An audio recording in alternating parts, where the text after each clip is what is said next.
Je tenais aussi à faire une story en retour au podcast avec Meg qui était super pour dire qu'en fait je pensais pas me livrer autant sur ma vie personnelle. Le podcast a vraiment pris un virage très développement personnel, santé mentale, beaucoup plus que je pensais. Mais c'est bien parce que je trouve que c'est important de parler de sujets importants. J'ai le nez totalement bouché, pardon pour ça.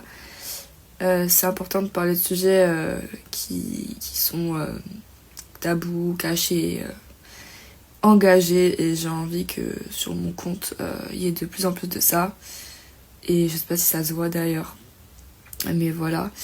Mais ça aussi pour dire que voilà, si vous êtes concerné par des thématiques de vie assez compliquées, n'hésitez pas à aller témoigner avec elle. J'ai été coupée par la dernière story.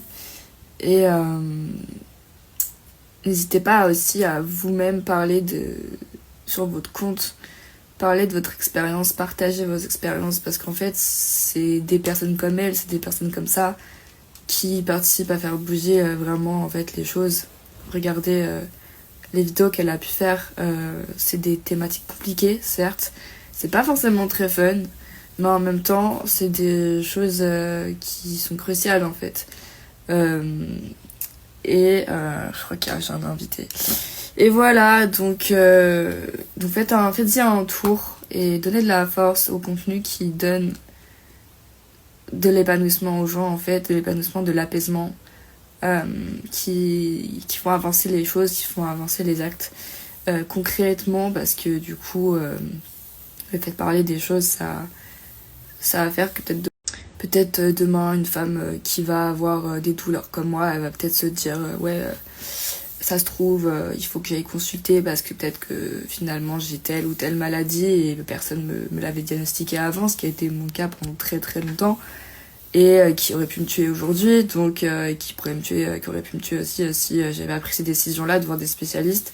Donc que ce soit pour des maladies gynécologiques ou pour d'autres types de pathologies, ou pour d'autres types d'expériences plus ou moins compliquées, comme les personnes qui ont subi des violences conjugales.